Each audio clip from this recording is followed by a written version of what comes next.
the United States 2020 Census. Starting in March of 2020, the U.S. Census Bureau will ask households across the United States to participate in the U.S. 2020 Census.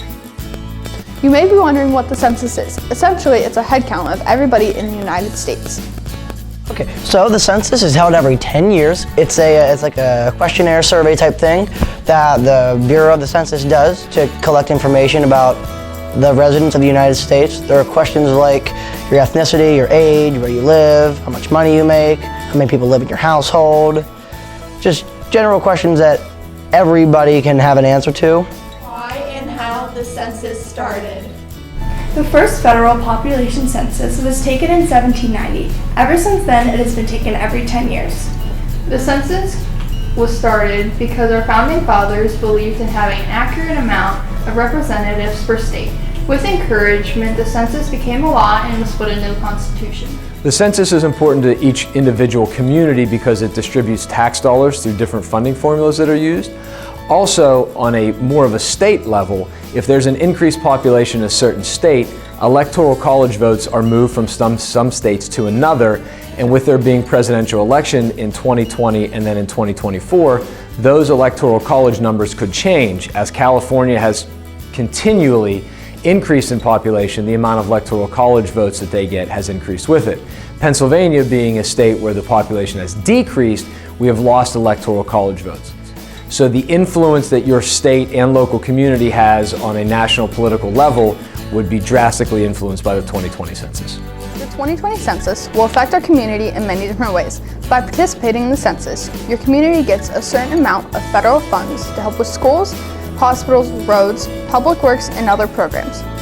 Participating in the census cannot be used against you in any way. Your borough's household and business surveys from the census are kept confidential.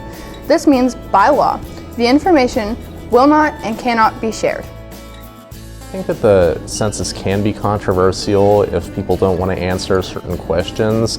Then again, they're not required to, they don't have to answer, but just some of the more personal questions, regarding religion, race, ethnicity, country of origin, if they're an immigrant, or where their families come from, can seem as a bit intrusive on their privacy, and I think that's the main thing when it comes to controversial aspects of the census is, whether or not this information that the government's receiving is too personal.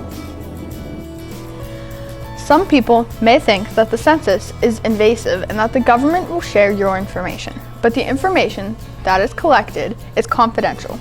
All of the information collected is used to find the details about the people living in the United States.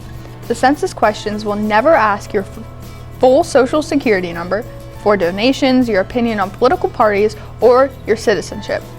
If you fail to take the census on time, you can be fined, and a census taker will come to your place of residence and ask you the questions. The people from the census are required to show a form of identity with the U.S. Department of Commerce seal. Now, since you have knowledge of the census, it's time to help participate. There are 3 different ways to take part in completing the census. This includes over the phone and a survey online, which is accessed via a code sent through the mail by the government. No matter which form of the census is taken, in the end, all of the results can benefit your community. How to fill out your online census. The first steps you want to take to fill out your online form would be to visit this website. Next, you will enter the PIN number found on your white census door hanger or that you have received in the mail from the government. Next, you will confirm your address with a simple yes or no. Next, you will select the number of residents living at your address. The more people you have living at your household, the more time this step will take. Next, you will enter the age and sex of each resident living in your household.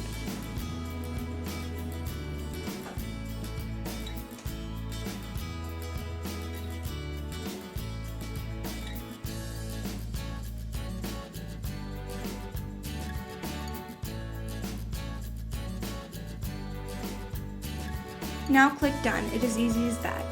Be sure to hit Submit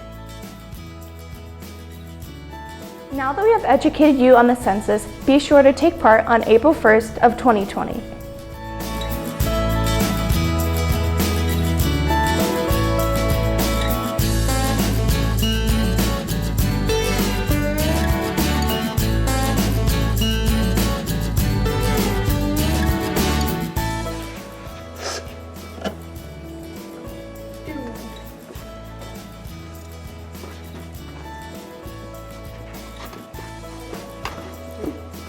You're doing two.